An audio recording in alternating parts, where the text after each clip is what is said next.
Point de braquage, point de corde. La trajectoire tendue, épurée d'un sportif exceptionnel, d'un des plus titrés des sportifs français de tous les temps.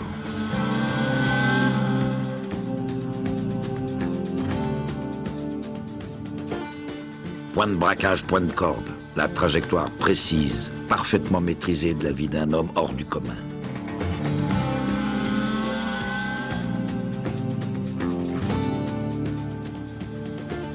Point de braquage, point de corde. La trajectoire unique d'un champion adulé du public, admiré de ses pairs.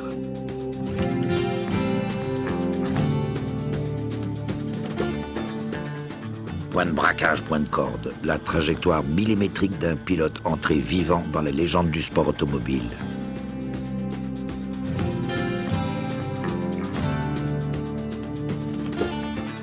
Point de braquage, point de corde, la trajectoire étonnante d'un héros capable de verser des larmes de joie.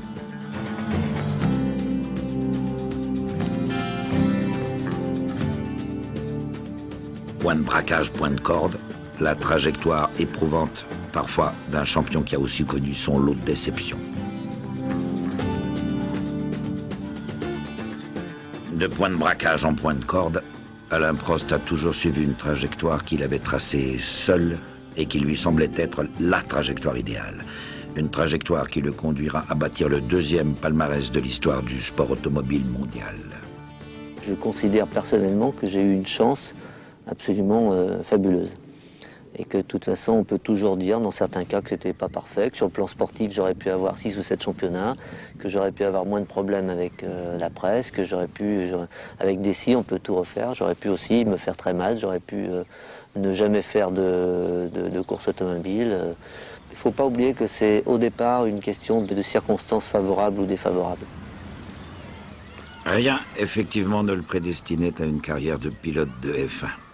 Personne, jamais, ne l'avait emmené voir une course automobile. Dans sa région natale, nul circuit. Saint-Étienne, en revanche, n'était situé qu'à quelques kilomètres et certains soirs, l'écho des clameurs du stade Geoffroy-Guichard parvenait jusqu'à Saint-Chamond. C'était l'époque de la fabuleuse épopée des Verts. Tout naturellement, le jeune Alain Prost allait se tourner vers le football. Premier sport, première passion, puis la révélation. J'ai fait du karting un jour à la Siesta à Antibes pour la première fois, quand j'avais tout juste 14 ans, j'avais le bras cassé. J'ai trouvé ça génial. En plus, il y avait une petite course que j'ai gagnée d'une main. Enfin, je sais pas, j'ai eu un déclic et j'ai trouvé ça super. Et puis après, je suis parti dans ce truc-là. Je faisais en même temps un petit peu de karting et toujours le football. Et puis je me suis cassé le genou au football et donc je ne pouvais pas jouer pendant 4-5 mois. Et je suis parti. Ce ne sont que des circonstances vraiment particulières qui ont fait que je me suis dirigé vraiment dans cette voie plutôt que dans l'autre. Un dicton prétend que le hasard fait bien les choses. Mais quand on considère aujourd'hui, avec le recul, la destinée d'Alain Prost, il est difficile de ne pas croire à ce qu'on dit écrit dans les astres. Dans les astres ou bien dans le grand livre du destin des hommes. Car, y compris même morphologiquement, Alain Prost était fait pour le sport automobile. Et puis on s'en apercevra rapidement, l'apprenti pilote était un surdoué. En peu de temps, il se construira en karting un palmarès étonnant, accumulant victoires et titres. Il avait trouvé sa voie, une voie royale. Alors, toutes ces coupes que l'on voit sur ce meuble-là, ce sont celles que vous avez gagnées en kart. Oui, ça c'est toutes les coupes de karting. Il y en a d'ailleurs ailleurs, il y en a à peu près une centaine. C'est toutes mes victoires, mes trophées. Il n'y a pas que des victoires bien sûr, mais c'est des bons souvenirs parce qu'en karting, on gagne que des coupes. Il n'avait pas 18 ans, mais sa conviction était faite. Il voulait devenir pilote professionnel et il ferait tout pour cela. A commencer par organiser lui-même sa vie, a commencer par ôter de son chemin tout ce qui pourrait entraver sa marche vers ce projet magnifique. J'avais devancé l'appel pour faire l'école de pilotage en même temps que l'armée pour ne pas perdre un an. Je m'étais dit, on ne sait jamais, peut-être que je pourrais aller au bataillon de Joinville ou faire des choses comme ça pour pouvoir bien pratiquer mon sport. Je suis allé en Allemagne, mais je me suis vraiment démerdé pour être secrétaire du capitaine au départ, secrétaire du colonel après, alors que je ne tapais pas du tout à la machine, mais je me suis débrouillé. Et j'ai pu avoir de ce fait pratiquement 6 mois de permission sur l'année, qui n'étaient pas toutes d'ailleurs très réglementaires. puisque c'est moi qui faisais les permissions pour les autres appelés. Et la dernière fois, puisque j'avais dépassé le quota d'une manière incroyable, la semaine d'avant, j'avais le championnat du monde de karting au Castellet. Et puis pour la finale, je me suis fait une perme de 48 heures le week-end, une autre perme de 48 heures pour l'autre week-end. Et entre-temps, je ne suis pas rentré à la caserne et j'ai pu passer ma finale du volant qui durait sur 3-4 jours. Une manière tout à fait illégale qui m'a été pardonnée très gentiment par le colonel Le Saint, que je salue au passage. Voilà. Intelligence, passion et talent, c'était là toute la fortune d'Alain Prost. À part ça, pas un sous-veillant. Il lui fallait donc absolument remporter le volant Elf, premier tournant vraiment crucial de sa trajectoire. Comme je venais du karting, je ne savais pas faire du tout le double débrayage. Et bien entendu, les vitesses craquaient un petit peu. Il m'avait fait monter Simon de Lautour et Antoine Raffaelli m'avaient fait monter dans une estafette Renault au volant et ils me faisaient faire des doubles débrayages et bien entendu je ne savais pas du tout faire, je n'avais jamais fait. Alors je faisais semblant de comprendre et puis bien entendu quand j'étais dans la voiture je ne le faisais pas. C'est-à-dire que j'ai fait l'école de pilotage en fausse perme sans suivre le cours des trajectoires parce que il trouvait que j'avais une trajectoire très bizarre et que ça allait pas du tout, en cachant mon jeu jusqu'au dernier moment, enfin, et en empruntant une combinaison de Patrick Tambay, je crois. C'était absolument incroyable, c'était le plus heureux des hommes ce jour-là. Le petit bonhomme avait du caractère et il l'affirmait, témoignant d'une inébranlable confiance en lui. À son talent naissant, il ajoutait ce brin d'audace et de ruse qui sont aussi la marque des grands champions.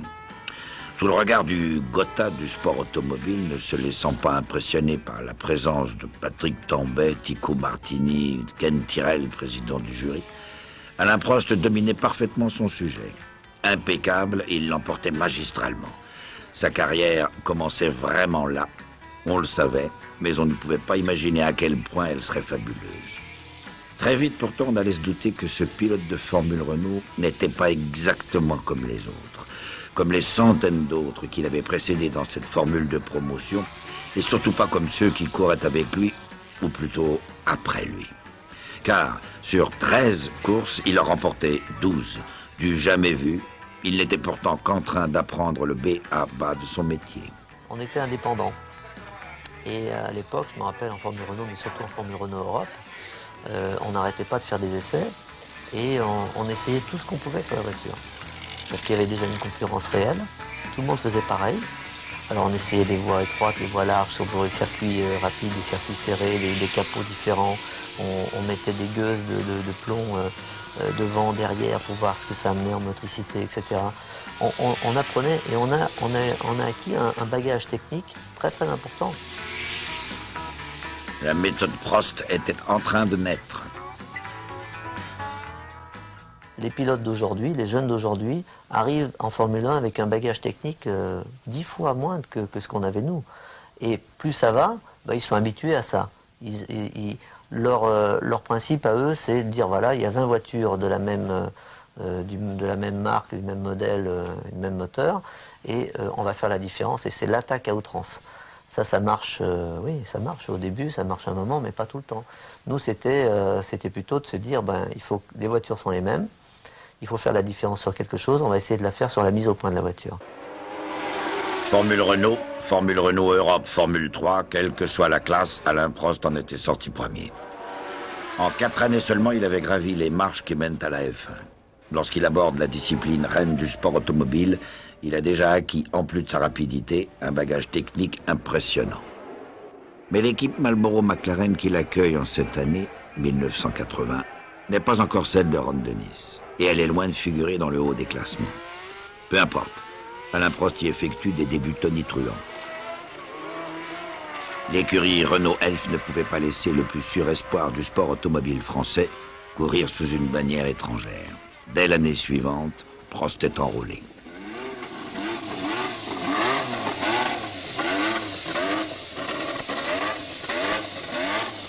L'année dernière, j'étais dans une voiture pas très compétitive et là, je m'aperçois que tout de suite, la voiture a d'énormes qualités, un énorme potentiel. Et ça me fait très plaisir non seulement de conduire une Formule 1 compétitive, mais j'ai les moyens, je pense, de la développer, de la faire progresser. Et c'est encourageant pour l'avenir, surtout. Au volant de la Renault Elf Turbo, dont le potentiel est loin d'avoir été encore exploité au maximum, le goût d'Alain Prost pour la mise au point fait merveille. Avec lui, la machine française progresse à grands pas au point de devenir une sérieuse prétendante au titre suprême.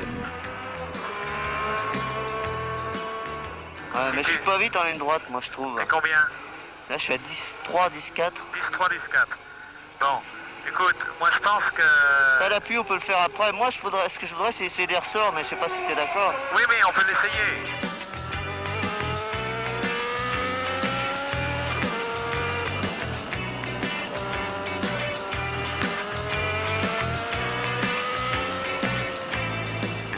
Bon, il y a un truc qu'il faut essayer, enfin que je voudrais essayer si on a le temps, c'est jouer sur les amortisseurs et sur la barre avant. Attends, je vais te demander, tu n'as pas du tout de pompage là? Non, pas du tout. Parce que René il pompe comme une vache. Pas du tout. On n'appelle pas encore Alain Prost le professeur, mais au fil de ces séances d'essai qu'il affectionne particulièrement, il est en train de le devenir. Le bon metteur au point, c'est quelqu'un d'abord qui a le feeling et le sens mécanique.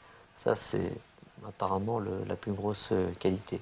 Après, c'est quand même celui qui non seulement règle le mieux sa voiture en fonction des circonstances, c'est-à-dire qui suit l'évolution de sa voiture, c'est quelqu'un en principe qui a une bonne mémoire, qui est capable de savoir exactement comment est réglée sa voiture sans être obligé de lire sur un papier. La mémoire l'aide aussi à se rappeler que la course d'avant ou dans telle circonstance ou même l'année d'avant, il a peut-être fait ça ou ça sur tel circuit qui lui permettent d'avoir tel objectif. Ça, c'est très très important et c'est très souvent les bons metteurs au point sont comme ça. C'est son attachement aux détails, ses qualités professionnelles, sa capacité à analyser le fonctionnement d'une voiture, aussi bien sur le châssis que sur le moteur, qui pour un ingénieur est quelque chose de fantastique parce que il établit un dialogue technique extrêmement enrichissant et pour un technicien en Formule 1, c'est quelque chose qui laisse des souvenirs et qui permet d'accroître sa connaissance. Chez Prost, le plaisir de la mise au point est au moins aussi fort que celui du pilotage. Depuis ses débuts en karting, où il préparait lui-même ses propres moteurs, il s'était toujours passionné pour la technologie des machines qu'il pilotait. Et la sophistication extrême des F1 aiguisera sans cesse cette passion. Toute innovation, tout changement technique est intéressant pour le pilote. Par contre, il faut savoir s'arrêter, il faut savoir avoir des limites. Un pilote, le meilleur pilote, enfin le metteur au point, il doit passer beaucoup de temps sur sa voiture, régler tout ce qu'il peut régler. C'est l'aérodynamique, c'est les suspensions, c'est des petits détails, une succession de petits détails. Il ne faut pas qu'on arrive, et comme c'était le cas avec ces suspensions, que le pilote se contente de dire voilà, la voiture elle fait ça dans tel virage, elle fait ça dans... et puis tac, il peut s'en aller jouer au golf, et c'est le professeur Tournesol, encore une fois entre guillemets, qui règle la voiture. Ça c'est inacceptable, et c'est ce à quoi on aurait pu, et on était arrivé déjà.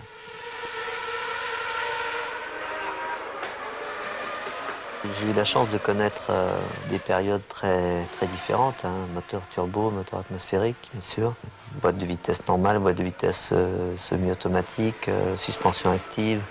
Toutes ces choses étaient pour moi vraiment très intéressantes à découvrir parce que j'ai toujours été passionné de la technologie. C'est vrai que la période, à mon avis, la plus intéressante, la plus même motivante aussi pour le pilote, c'est les années turbo.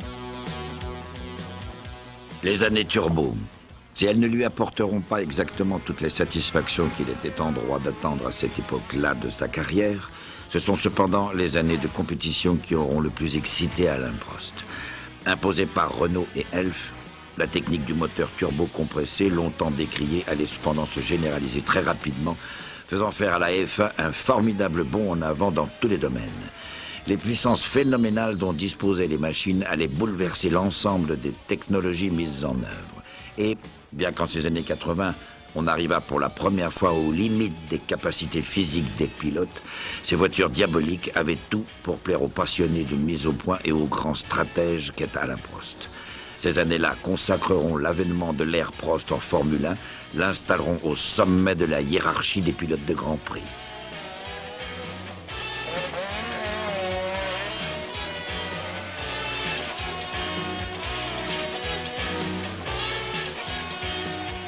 On a eu des puissances absolument incroyables, qui dépassaient 1000 chevaux. À cette époque-là, on n'avait pas d'anti-patinage, on avait des voitures qui étaient moins évoluées sur le plan aérodynamique. Et c'était vraiment très spécial pour conduire. Il fallait, c'était doser l'accélérateur sans arrêt.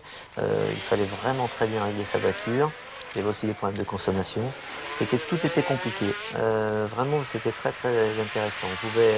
On pouvait être, je sais pas, 7e, 8e sur la grille et gagner une course. C'était plus facile à doubler aussi. Et je crois plus intéressant pour le spectacle. Pour moi, j'aimais bien ces moteurs avec un bruit très typique.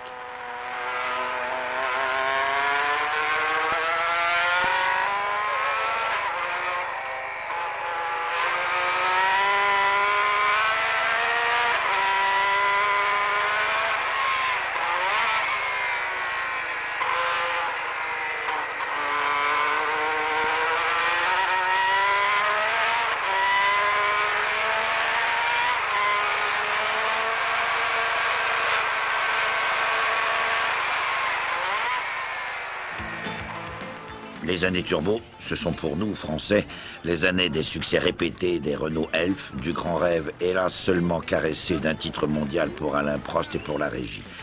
Des années de grand bonheur et d'espérance folle.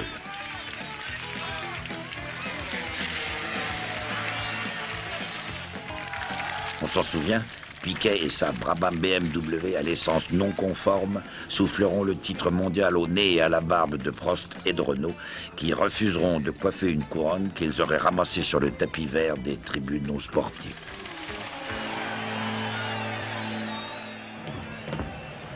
Tout s'était joué là au Grand Prix d'Afrique du Sud 1983, à l'issue duquel allaient être sacrés Piquet, Brabham et BMW.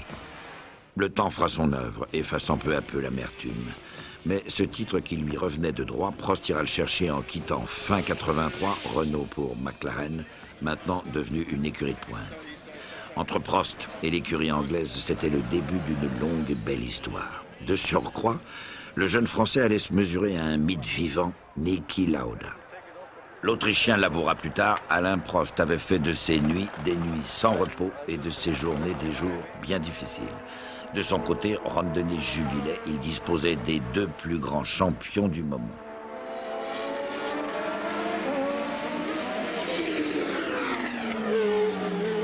L'ambiance était absolument incroyable chez nous, enfin chez McLaren.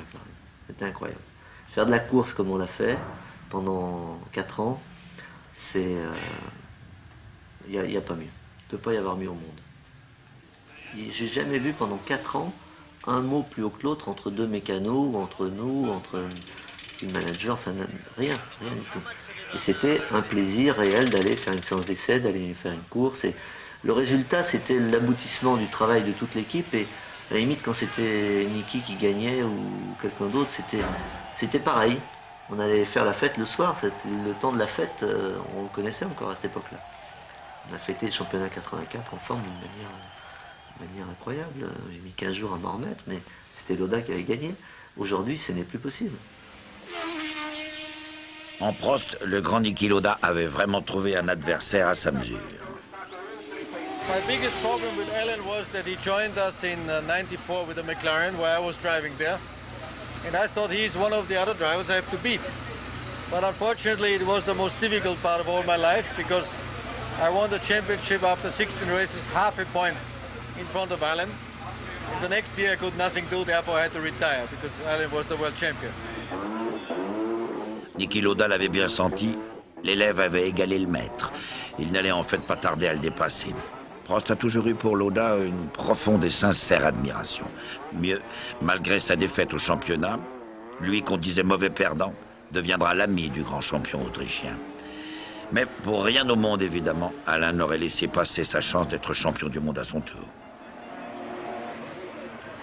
Le début de la saison 85 avait donné lieu à un magnifique mano à mano entre les deux hommes. Un duel qui tournera à l'avantage du Français lors de ce Grand Prix d'Europe disputé à Brands Hatch.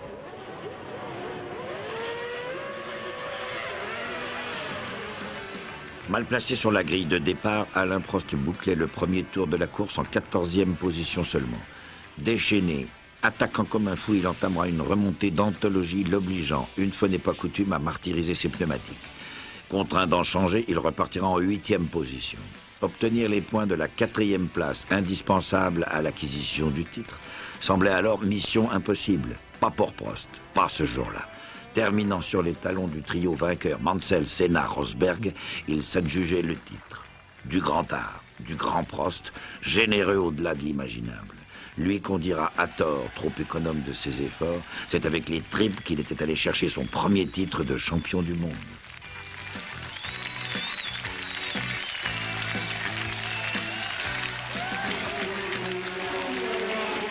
L'année suivante, en 86, sa McLaren n'était pas, loin s'en faut, la meilleure Formule 1 du plateau. Il remporte néanmoins le titre lors du dernier Grand Prix en Australie. Évoquant sa performance, Nelson Piquet dira « C'est la victoire de l'intelligence ». Pas étonnant dans ces conditions que Prost tienne son 2e titre pour le plus beau des 4 qui honore son palmarès. Sur le plan de la compétitivité de la voiture, on était largement en dessous des Williams avec le moteur Honda. Souvent, moi, je me fais mettre entre 1 seconde et demie et 2 secondes aux essais par les moteurs Honda. Et en course, parce qu'on avait une super équipe, parce qu'on avait une fiabilité, parce qu'on avait une très bonne tactique de course, on avait des stratégies, ça a toujours été le fort d'ailleurs de McLaren. Et ce titre, c'était David contre Goliath. Et le jour où on l'a acquis, c'était fabuleux, quoi. C'est vraiment le plus beau. Fabuleuse, cette saison 86 ne le sera pas seulement pour Alain Prost, elle le sera également pour tous les passionnés de F1. Comblée cette année-là de luttes acharnées, de rebondissements inattendus, de coups de théâtre et de coups de génie. Une saison qui consacrait surtout l'un des plus grands pilotes de l'histoire du sport automobile.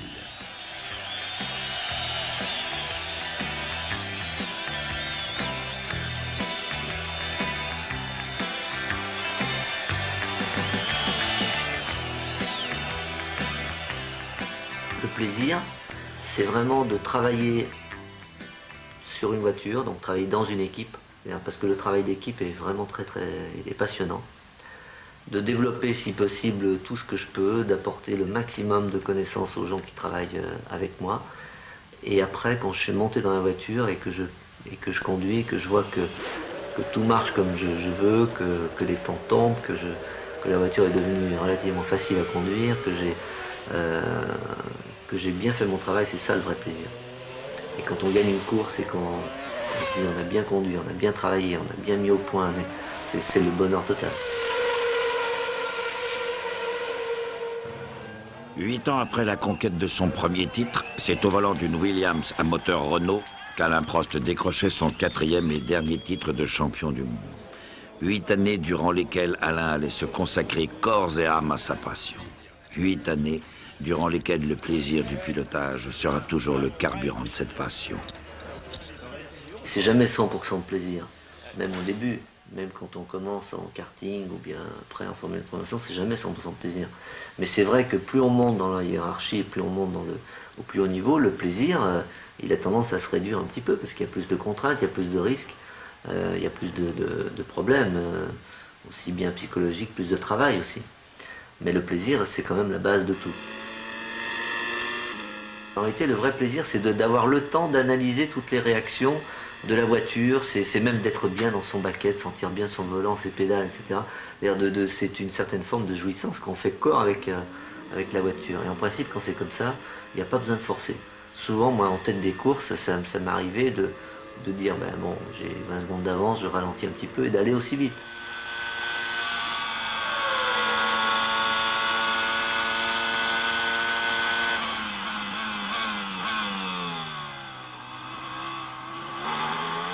Est-ce qu'on peut décrire vraiment ce que c'est ce plaisir, cette jouissance dans la voiture?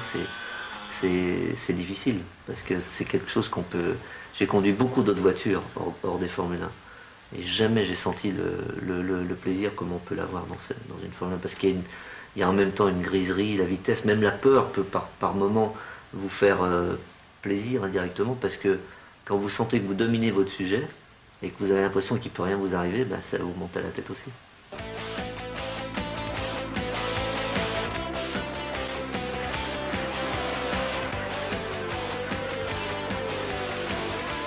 Si le plaisir engendre le bonheur, la griserie qui naît de ces états proches de l'euphorie peut, on le sait, engendrer le risque. En 20 années de sport automobile, Alain Prost n'a heureusement jamais connu d'accident grave. La chance a sa part là-dedans. Mais Prost a aussi toujours su ne pas la provoquer au-delà des limites du raisonnable.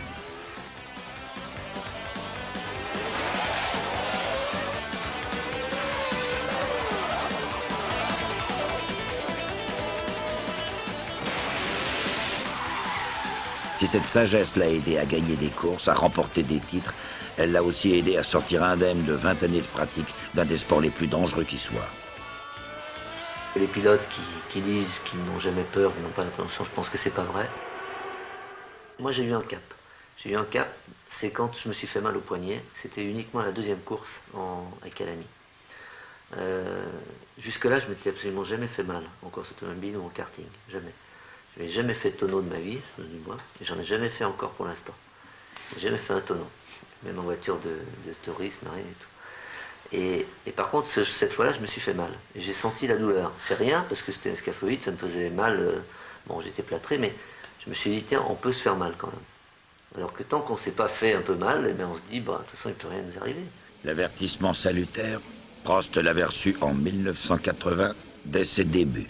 Alors voilà tout ce qui reste de Prost après 2 jours d'essai. Oui, il ne reste pas grand-chose, mais avec beaucoup de chance quand même. Quel va être l'état d'esprit d'Alain Prost demain en montant dans une McLaren alors que par 2 fois déjà, et coup sur coup, elle vient de casser les pièces vitales? Je reconnais que j'ai un peu d'appréhension pour demain. Maintenant, comme c'est un circuit assez dangereux, donc c'est un peu pour ça que, de toute façon, si on me dit de pas courir, je ne courrai pas. La peur la plus pénalisante et la plus difficile, c'est celle par exemple, que j'ai connue en 80, la première année, c'est-à-dire de l'accident mécanique. Pour moi, parce que d'abord, c'est celle qu'on ne contrôle pas, qu'on ne domine pas, qu'on ne peut pas prévoir, et qui vraiment est tellement brutale que vous ne pouvez absolument rien faire. Une perte de contrôle dans une grande courbe, enfin peu importe au freinage, il y a toujours moyen de faire quelque chose au moins. C'est-à-dire de faire partir la voiture en tête à queue, de freiner, d'éviter quelque chose. Enfin, je sais pas, on peut penser, c'est comme sur la route. Mais la casse mécanique en Formule 1, bon, là, on peut rien faire. Souvent, la voiture tire tout droit. Et bon, quand on tire tout droit, entre 200 et 300 à l'heure, il y a très peu de chances pour s'en sortir bien. Ça peut arriver. Hein. Ça m'est arrivé.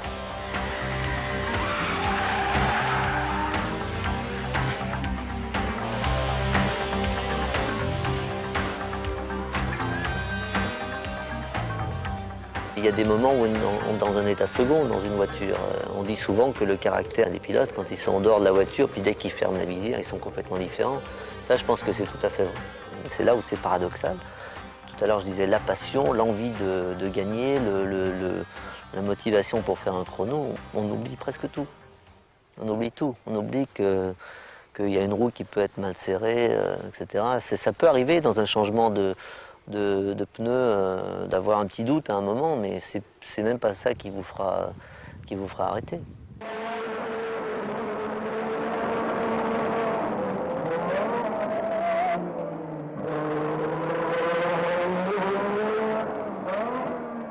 À regarder comme cela, on pourrait presque s'imaginer que c'est facile. Mais plus encore que les pilotes, les mécaniques sont en F1 poussés jusqu'à leur limite. Prost, pas plus que les autres, n'a échappé à la rupture mécanique, cause de la très grande majorité des accidents en F1.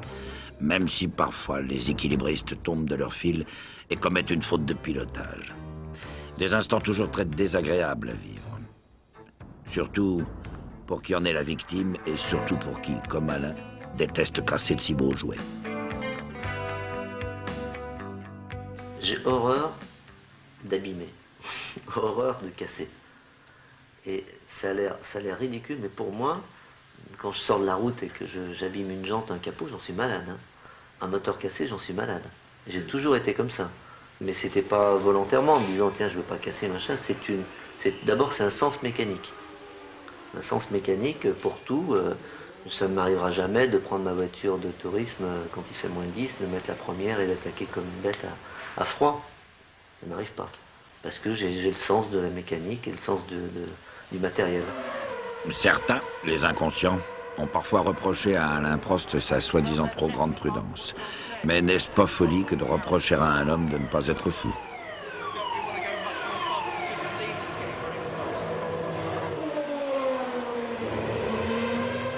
Quand on disait que je prenais pas assez de risques, que j'aimais pas conduire sous la pluie, etc., mon analyse était différente et la seule chose que je peux dire, c'est que c'est une phrase un peu brutale, mais si je règle mieux mes voitures que les autres, j'ai besoin d'aller moins vite et d'aller prendre moins de risques. Et ça m'a permis, malgré tout, de faire mon travail très bien, d'être toujours plus compétitif en moyenne que les autres et de loin, de gagner plus de courses, plus de titres et d'être sain et sauf. Donc c'est quand même pas si mal. Le passé, récent ou ancien, lui donne entièrement raison, comme le fera l'avenir. Car il est certaines images, certains visages que Prost ne pourra jamais oublier. Il est certains regards, certains éclats de rire qui ne quitteront jamais sa mémoire, qui le hantent parfois, comme ils hantent les esprits de tous ceux qui font ce métier si différent de tous les autres métiers.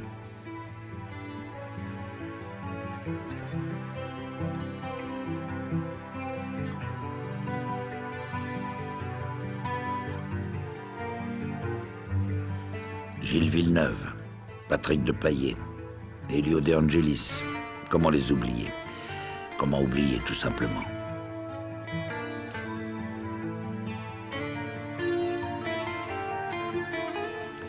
Et lui, comment l'oublier? Comment oublier Ayrton Senna, l'adversaire des plus rudes empoignades, l'alter ego, le compagnon de tant de luttes fratricides, de tant d'échappées belles? Comment? Impossible. Simplement impossible. La disparition de quelqu'un qui vous est proche, ça inspire toujours en même temps tristesse et un petit peu en même temps un peu de révolte parce qu'on a toujours l'impression qu'on pourrait éviter ce genre d'accident, mais il faut toujours raisonner à froid. On se dit qu'il y en a eu beaucoup qui ont perdu leur vie en compétition automobile et je dirais même dans le sport en général, parce qu'il n'y a pas qu'en automobile où il y a des accidents. Ça paraît un peu inéluctable, on dirait que c'est... moi je crois beaucoup au cycle, enfin à la loi des séries. Il y a des périodes où on a eu beaucoup de chance, ces dernières années en tout cas. Maintenant on en a certainement beaucoup moins, ça nous remet un petit peu dans la réalité.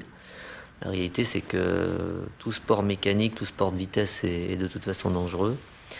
Et que d'un côté on ne peut pas l'éviter, mais il faut tout faire toujours absolument pour essayer de limiter les risques, et tout en sachant qu'on ne pourra pas avoir une sécurité à 100% absolue. Alain Prost n'a jamais été trop prudent. Il a seulement peut-être été toujours plus lucide, plus réaliste, plus clairvoyant. Et il a malheureusement fallu que surviennent les terribles drames d'Imola pour qu'on entende enfin ce qu'il avait toujours réclamé. C'est ainsi, par une salutaire prise de conscience générale, que les acteurs de la F1 ont fait renaître de ses cendres l'association des pilotes de F1 que l'on croyait, à tort, devenue inutile. C'est difficile pour un pilote de prendre de telles décisions. C'est difficile pour eux de parler sécurité d'une manière très juste. Ils sont pieds et poings liés avec les contrats, avec les écuries. C'est vrai, quand il faut se mettre ensemble pour parler de sécurité, très souvent dans les années passées, eh bien, on a vu qu'on n'y arrivait pas. En 89 et 91, quand il y a eu les trompes d'eau en Australie, et que les 2 années, les pilotes se sont demandé s'il fallait courir ou pas, en tout cas en 89, tout le monde était décidé à ne pas y aller, à part 1 ou 2 pilotes qui étaient dans leur voiture. Et au moment où on a entendu le signal 5 minutes, pratiquement tout le monde est rentré, enfin ce n'est pas tout le monde, est rentré dans la voiture. La F1 moderne est ainsi faite qu'il faut à un pilote plus de courage pour refuser de courir que pour accepter de jouer à la roulette russe.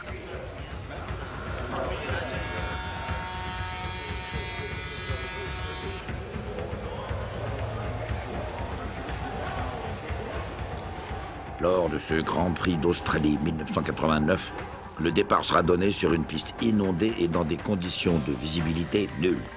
Prost sera contraint de s'aligner au départ de la course, mais comme il n'est écrit dans aucun contrat qu'un homme, fût-il pilote de F1, est obligé de souscrire à la folie, il abandonnera au bout d'un tour, refusant de courir dans ces conditions. Laissant dire les critiques, insensible aux pressions de tous ordres, il n'écoutera que son instinct et ses convictions. Des convictions forgées par des années de professionnalisme, et les événements lui donneront raison. On frôla la catastrophe. Miraculeusement, tous s'en sortiront indemnes, mais les miracles, on le sait maintenant, ne se reproduisent pas à l'infini. En d'autres temps, Niki Lauda avait lui aussi montré la voie de la sagesse, agissant comme Prost lors d'un Grand Prix du Japon couru dans des conditions dantesques. Lauda jouait pourtant là le titre de champion du monde, mais 3 semaines plus tôt, il avait vu la mort d'en face et il n'avait pas oublié son regard froid. Entre autres qualités, Lauda et Prost partageaient un courage et une honnêteté intellectuelle sans faille. On avait absolument la même approche de la course, c'est-à-dire le pilotage, la prise de risque. Lui étant même à l'époque, surtout 84, 85, prenant même moins de risques que moi, allant beaucoup moins vite. Au niveau du travail, bon, la même approche cartésienne, enfin des réglages, etc. Au niveau humain, c'était extraordinaire parce que moi je suis arrivé là, j'étais vraiment le petit gamin, c'était mon idole, hein. J'en avais pas beaucoup, mais c'était vraiment mon idole.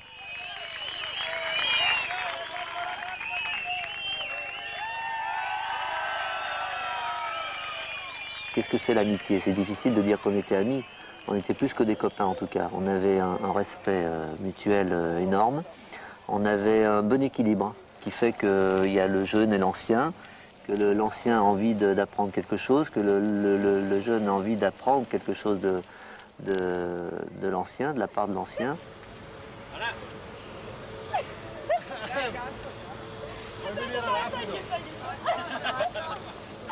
Prost, à son tour, est devenu un ancien du circuit. Et comme Lauda l'avait fait avec lui, Alain prendra sous son aile Jean Alesi, son coéquipier en 91 chez Ferrari. Maître, prof du jeune et fougueux Avignonnais, il sera aussi son complice, son copain.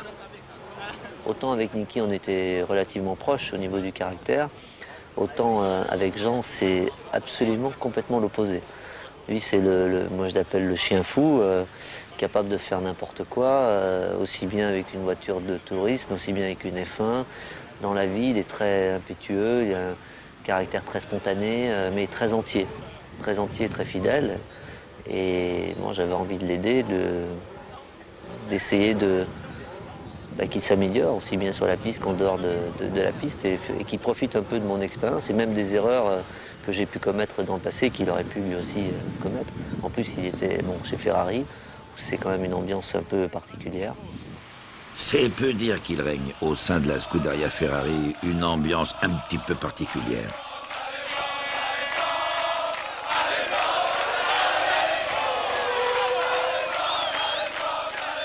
Écurie de toutes les passions, de tous les excès, capable du meilleur comme du pire, d'aimer et puis de détester aussitôt, de triompher puis de sombrer en suivant, on croyait l'âme de la Scuderia tellement latine qu'elle ne conviendrait jamais au caractère réputé pragmatique et au tempérament cartésien du français. On croyait ce mariage être celui de l'eau et du feu, un mariage contre nature, en un mot, impossible. Il a plus à perdre qu'à gagner, murmurait-on en coulisses. C'était vrai, peut-être.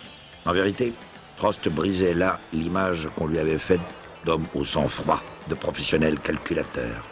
Car en vérité, comme bien d'autres avant lui, Prost succombait à son tour au mythe du cheval cabré et des voitures rouges qui font rêver. De plus, pour son premier Grand Prix pour Ferrari, il l'emportait au Brésil. L'Italie en faisait son idole.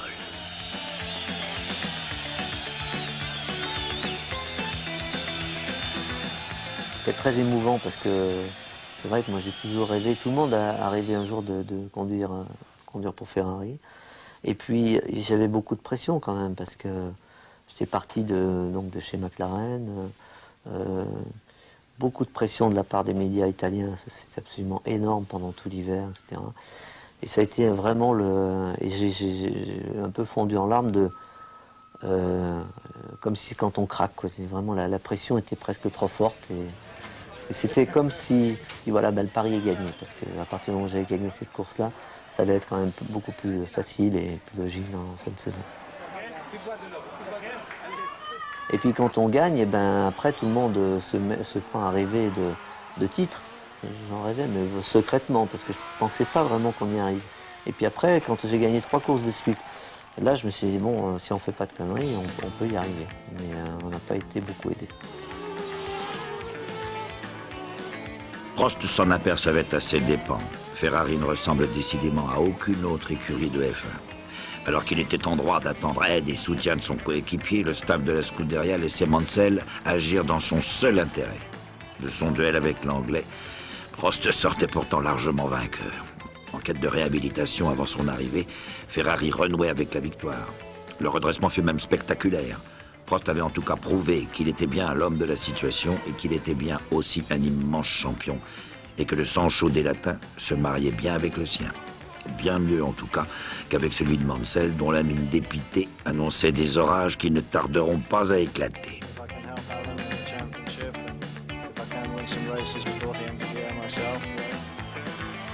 Pourtant, Prost continue à gagner pour Ferrari et Fiorio, le directeur sportif, en paraît comblé. Ferrari avait prévu de virer Mansell pour Monza, c'est-à-dire 3 ou 4 courses avant la fin.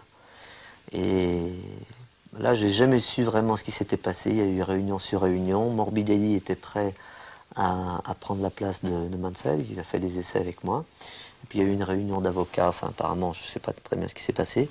Et à partir de ce moment-là, il y a eu un revirement de situation absolument incroyable. Alors, j'étais en tête du championnat. Mansell était à 30 ou 40 points de moi.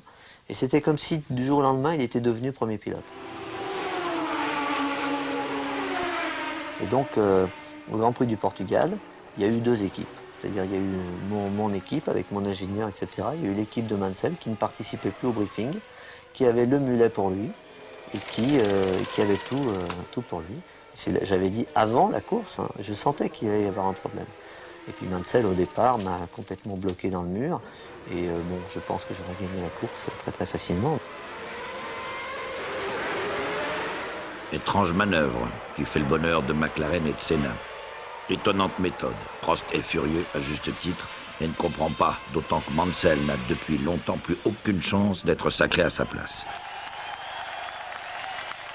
Alain n'est hélas pas au bout de ses peines.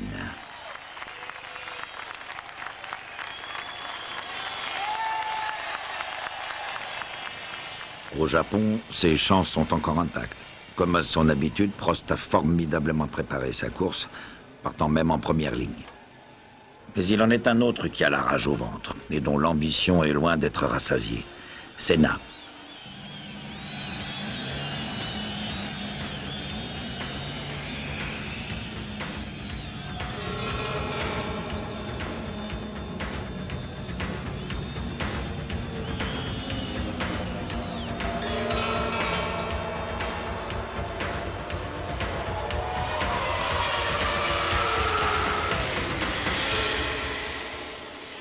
Dès le premier virage, il envoie Prost hors de la piste, le privant de ce titre pourtant amplement mérité. À cette occasion, leur rivalité atteint son paroxysme. Notre guerre fratricide était un peu une guerre presque logique, normale, et qui nous a servi un petit peu à tous les deux, qui était dans le cadre du sport, qui dépassait un peu le cadre du sport de temps en temps, mais qui était en même temps tellement belle, tellement incroyable que avant qu'on en trouve une comme ça, je crois peut-être qu'on n'en trouvera peut-être plus jamais, je ne sais pas, parce qu'il y en a eu très peu, si ce n'est pour ainsi dire pas, dans le passé. Et ça a duré très très longtemps. Et bien tout ça, ça part et c'est les souvenirs.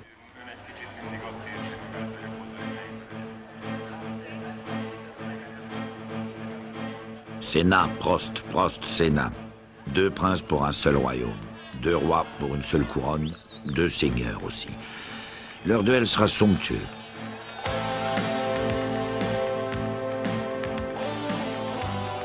Ils s'étaient pour la première fois affrontés à armes égales en 1988 chez McLaren. Prost était alors un champion établi. Senna, une étoile en pleine ascension au firmament de la F1 et qu'on surnommait Magic. Leur première année de voisinage fut sans nuage. L'élève Senna, surdoué, affinait ses connaissances au contact de celui qu'on appelait depuis longtemps déjà le professeur. Tous deux faisaient le bonheur de l'équipe Marlboro-McLaren de Ron Dennis qui s'adjugeait en cette année 88 15 des 16 Grands Prix inscrits au programme de la saison. Jamais tandem ne survola à ce point une saison de Formule 1, triomphant tour à tour, écrasant toute concurrence, les deux champions monopolisaient les podiums, faisant main basse sur le championnat. Senna battait Prost et coiffait sa première couronne mondiale, mais leur relation demeurait sincèrement amicale. Prost, on l'oublie parfois, avait réagi en parfait gentleman. He's gonna get more and more excited, the championship. Is it possible to be equal? The championship? No. Shit. Can only be one winner. On a fait une saison relativement correcte et sportive en 88. Bon, il a gagné une course de plus, moi j'ai marqué 13 ou 15 points de plus, mais de par les règlements, il était champion, mais je crois qu'il n'y a rien à dire, il n'y a pas grand-chose à dire. Par contre, il avait le support inconditionnel de Honda. Ils ont reconnu devant témoins qu'ils avaient favorisé Senna en 88. On m'a même expliqué que son côté un peu samouraï était bien entendu beaucoup mieux apprécié par les jeunes qui travaillaient chez Honda que mon côté un peu plus cartésien. Ça a été un problème pour moi, mais mon problème, il est le problème d'une majorité de pilotes chaque année. Ce sera tout le temps comme ça. Il y aura toujours un pilote dans une équipe qui sera, sans parler de favoriser entre guillemets, mais qui sera mis dans une position psychologique de toute façon meilleure que l'autre pilote. Et la psychologie pour un pilote de Formule 1, c'est-à-dire de se sentir bien dans sa peau, c'est 80% du succès. L'aveu fait à Prost par Honda avait fait naître les premiers nuages sur cette belle entente. Entre ces deux champions, être au caractère forcément difficile, la rivalité n'allait pas tarder à être exacerbée. Ce Grand Prix d'Imola 1989 consommera la rupture du pacte de non-agression qui les liait. Fort de son titre, désormais certain de pouvoir voler de ses propres ailes, Senna n'hésitera pas à mettre de l'âpreté dans ses confrontations en piste avec Alain. Il est jeune, plein de fougue et d'ambition. Bientôt, ils ne communiqueront plus que par médias interposés, ce qu'ils ont à se dire sans le soufre et le vitriol mélangés.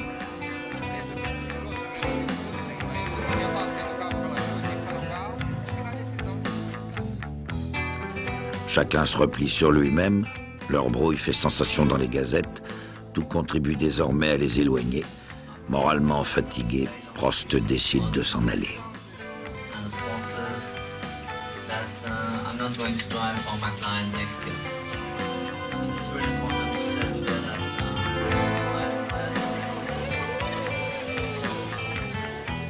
Entre Ayrton et Alain, c'est la guerre. Pendant toute l'année, il a forcé le passage 3-4 fois en pensant, bon, on était coéquipiers, etc. Je voulais pas qu'on se crache ensemble, mais là, quand même, c'était un peu... Mais je l'ai pas fait volontairement, ça c'est sûr.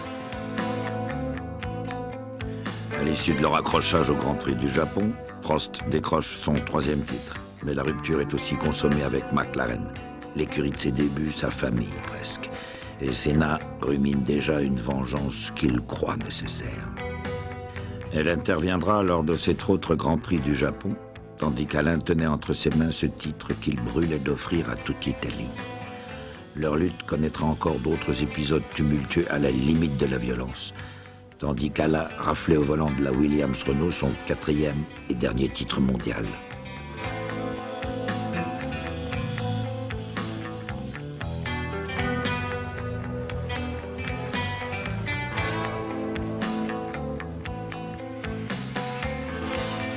Puis enfin, leur réconciliation viendra. Logique point final à une lutte qu'aucun n'avait vraiment souhaité aussi dure.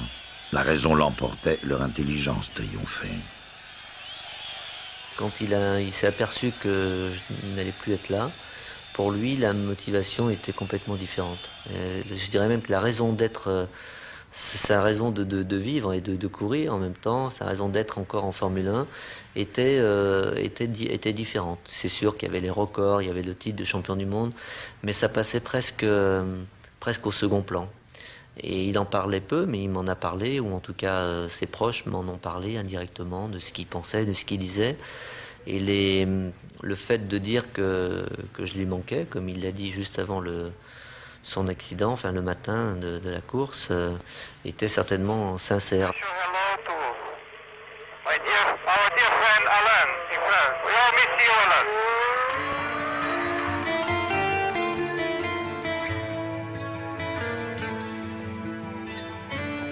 Adieu, Ayrton. Adieu.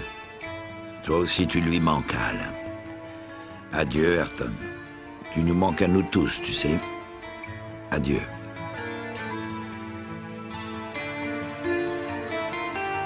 C'est toute une partie de l'histoire de la Formule 1, de l'histoire de l'automobile qui s'en va. J'ai l'impression qu'il m'a coupé carrément ma carrière, ma vie avec lui pendant presque 10 ans, et c'est une lourde perte.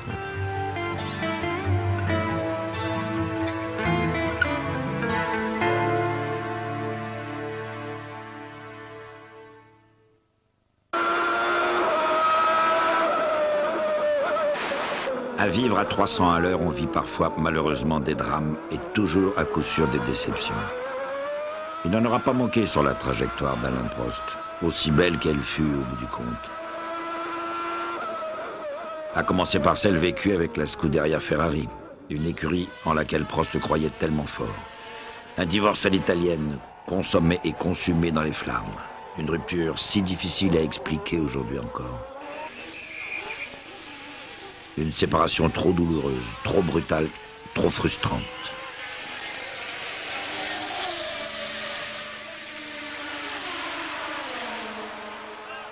Celle aussi d'avec Renault, parce qu'un seul grain de sable avait suffi à enrayer la belle machine. Ou bien encore le divorce d'avec McLaren, si longtemps inimaginable, incompris comme les autres, finalement, mais pas inexplicable en vérité.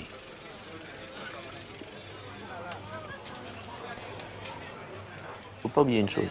Peut-être la chose la plus importante, quand j'ai divorcé de chez Renault en 83, en 84, il me demandait déjà de revenir. C'est-à-dire 6 mois après. Quand j'ai divorcé avec McLaren, c'était volontairement, et que toutes les années, Ron Dennis a fait le siège pour que je revienne. Et quand j'ai divorcé de chez Ferrari en 91, même pas 15 jours après, on parlait déjà que je reprenne carrément moi l'équipe avec John Barnhart et avec d'autres managers. 15 jours après. C'est ça la chose la plus importante. Mais ça, bien entendu, c'est là où j'en veux un peu aux médias, c'est que quand on parle d'un truc, il faut toujours avoir d'abord les deux sons de cloche, et puis même s'ils se sont trompés dans leur jugement un jour, il faudrait quand même qu'ils fassent un peu la part des choses. Après, ils ne l'ont jamais fait.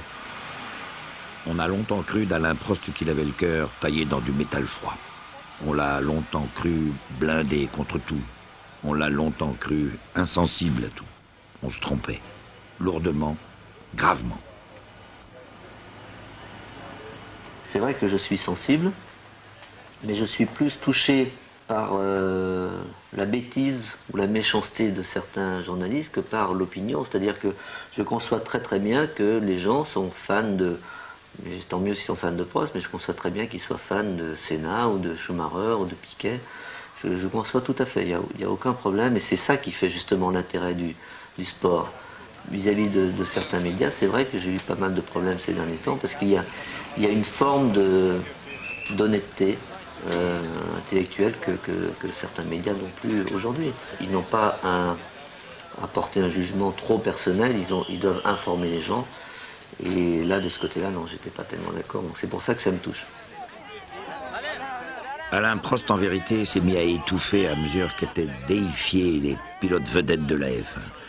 Sacré roi d'un monde de fureur, il est en vérité un homme du silence, un enfant de la nature, un fils du calme qui n'aime rien moins que de se retrouver loin du mouvement, de la foule et du bruit. Le sport est la première passion d'Alain Prost, c'est chez lui un besoin vital. J'ai toujours pratiqué un sport quel qu'il soit. Alors il y a le goût de l'effort physique, le fait de se sentir bien dans sa peau en faisant du sport. C'est devenu presque une drogue. Quand je ne peux pas en faire, je me sens mal. Donc ça devient vraiment vital. C'est le goût aussi de découvrir des choses, des sensations nouvelles, des choses nouvelles. J'aime bien découvrir d'autres disciplines. C'est en même temps pour pratiquer quelque chose et en même temps pour découvrir une technique différente, une sensation différente. C'est un équilibre qui est physique au départ mais qui devient psychique après. Besoin de souffler, besoin de respirer, besoin de couper les ponts avec un milieu qui avait usé son psychisme et l'avait poussé à prendre une année sabbatique. Mais Prost demeure un sportif, un compétiteur affamé d'exercice. Après le golf, il se prenait d'amour fou pour le vélo et pour les tendres paysages pyrénéens. C'est là qu'il rechargeait ses batteries dans l'éventualité d'un retour en F1 qu'il n'avait pas encore vraiment décidé. Beaucoup de sportifs d'autres sports font du vélo parce que ça leur permet de s'entraîner, ça leur permet d'avoir la condition physique. Et c'est vrai qu'aujourd'hui, si vous êtes simplement un pilote automobile, il vous manque quelque chose, il faut avoir une condition physique et peut-être que par le vélo, on peut l'avoir. Et peut-être que lui aussi retrouve un peu ses sensations de course. Parce que quand vous faites une descente, vous avez donc des virages, vous avez des angles à prendre et il retrouve la même chose et il va très très bien en descente.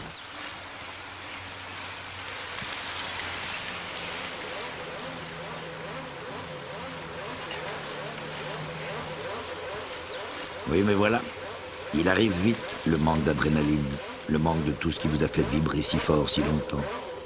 Ce retour à la Formule 1, Alain Prost ne le voulait ni hasardeux, ni dénué de sens. Il s'y était préparé aussi bien physiquement que psychologiquement. C'est affûté comme jamais qu'il réapparaît sur les circuits. Affûté, le moteur V10 Renault et le châssis Williams le sont également. Prost, Renault, Elf et l'histoire avaient, on s'en souvient, un vieux compte à régler. Pour le solder, Alain se devait de conquérir ce titre de champion du monde qui leur avait si bêtement échappé au début des années 80. Il était prêt à relever le défi.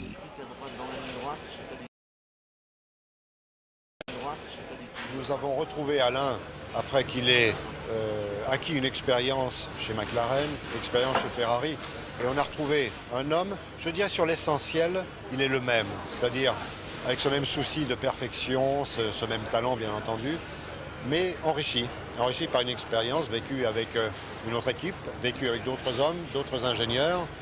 Et donc cette expérience, il l'a en lui, il nous l'a communiquée.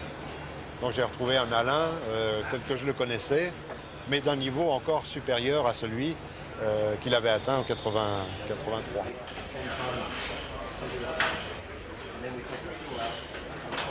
S'il retrouve des familiers chez Renault, Alain découvre en revanche une écurie toute nouvelle pour lui, Williams. Son intégration se fera sans problème. Entre de tels professionnels du plus haut niveau, le courant ne pouvait que passer. J'ai beaucoup apprécié les gens de chez Williams, les mécaniciens, les ingénieurs, parce qu'on sent qu'ils vivent leur passion. Et à la limite, ils en ont rien à foutre de la galerie, de la pub qu'on leur fait, de l'image. Bon, Frank Williams est dans une position aujourd'hui où il a reçu quand même beaucoup de coups sur la tête, avec l'histoire Mansell l'année dernière, avec d'autres problèmes. En plus, il est sur sa chaise, c'est vraiment une situation horrible. Et il n'y a qu'une chose qui l'intéresse, c'est de gagner. Et il a influencé son équipe dans la même direction. L'essentiel, c'est de gagner, peu importe je dis pas la manière, parce que la manière est aussi importante, mais c'est tout basé là-dessus. Pour son retour en F1, Prost était, c'est le cas de le dire, attendu au tournant. Le temps de son absence, l'univers technologique de la Formule 1 avait considérablement évolué. Mais très vite, on le verra, ferraillant comme au plus beau jour en tête de la course, en compagnie de son vieux rival Senna et de la nouvelle star de la F1, l'Allemand Schumacher.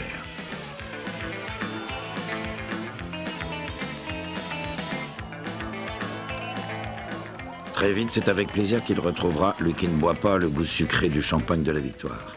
Très vite, on le verra, lui qui n'aime pas la pluie et ses dangers, se battant comme un beau diable sur une piste détrempée. Très vite revinrent toutes les habitudes du métier, comme s'il ne l'avait jamais quitté. Des bonnes habitudes, Senna aussi les avait gardées. Et chaque fois qu'il le pourra, il poussera Alain dans ses derniers retranchements. Malgré les victoires répétées, malgré le champagne débouché, ce ne sera pas toujours facile.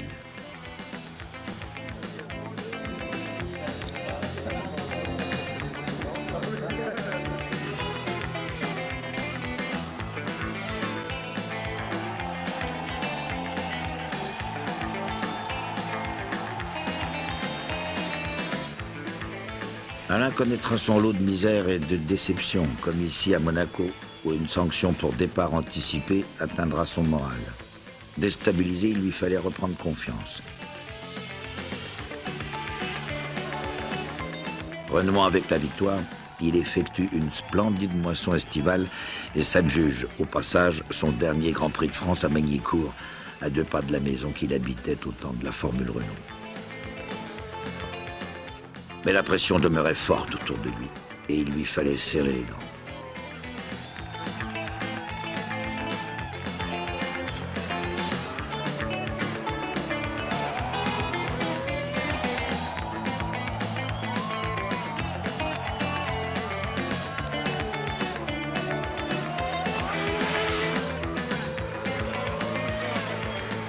Après l'été, survint enfin la délivrance.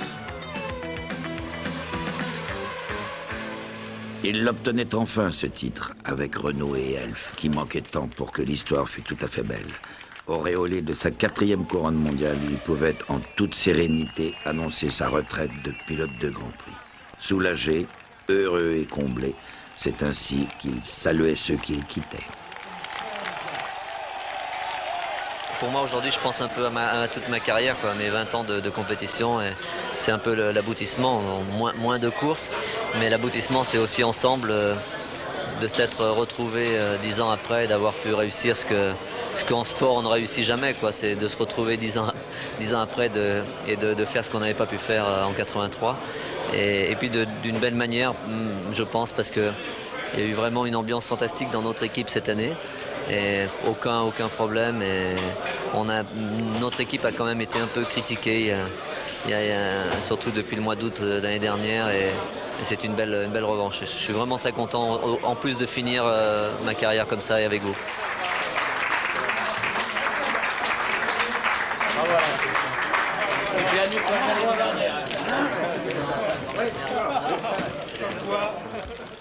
Inondé de champagne et de bonheur, ému et comblé, Alain pouvait s'apprêter à quitter la F1 sans tristesse.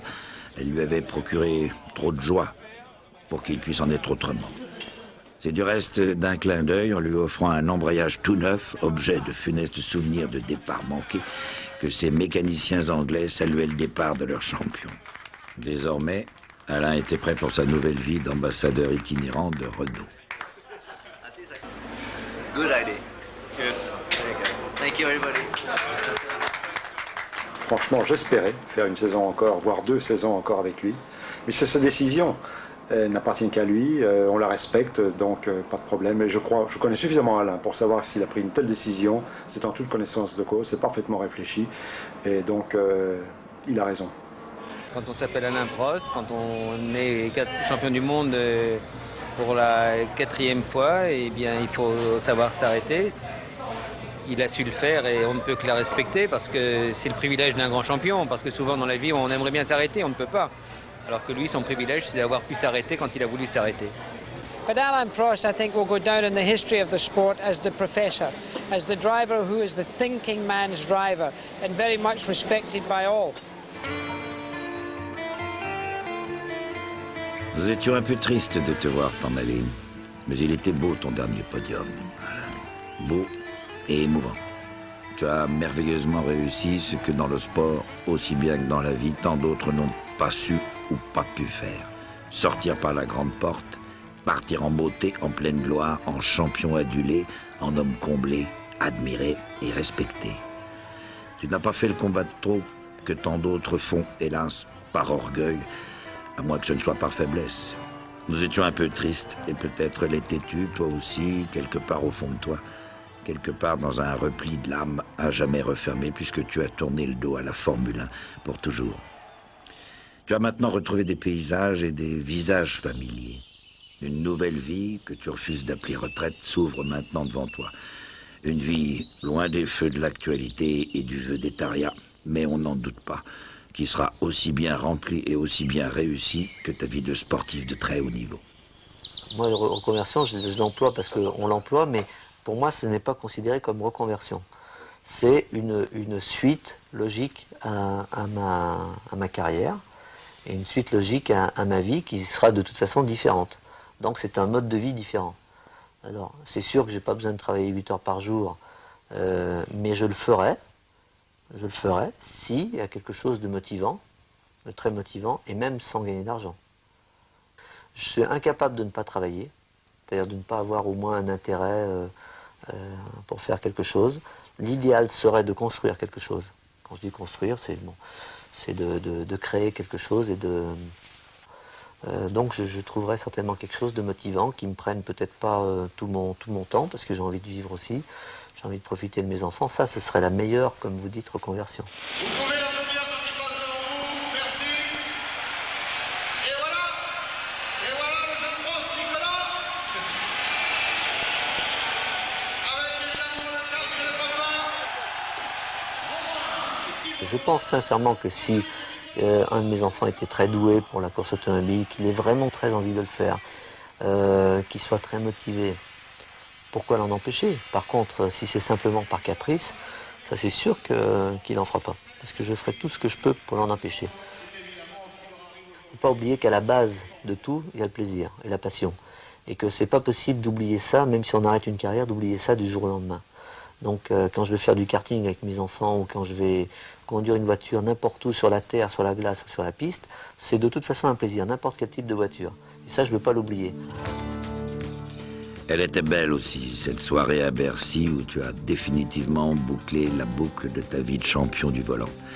Il était émouvant, et on ne savait pas encore à quel point il était riche et lourd de symboles, ce dernier duel que tu as livré à Ayrton Senna, au volant de ces drôles de machines qui vous avaient tous deux révélé à votre passion commune. Elle était belle, cette idée de saluer ainsi la foule, en tendant la main vers ton enfance, en baissant le rideau sur la scène du théâtre qui avait fait de toi un géant.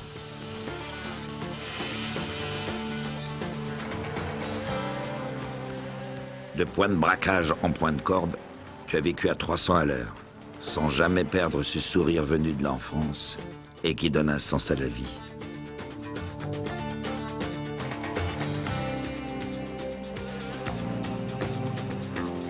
De point de braquage en point de corde, tu as foncé au-devant de la gloire, sans jamais oublier qu'au départ, ce n'était qu'un jeu. De point de braquage en point de corde, tu ne t'es pas laissé griser, sachant toujours qu'humble mortel, on n'est pas étoile pour l'éternité.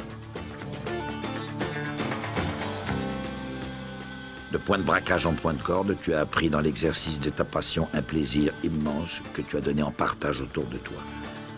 Tu as eu du talent sur la piste comme dans la vie. Et nous te remercions et nous te saluons bien bas, champion.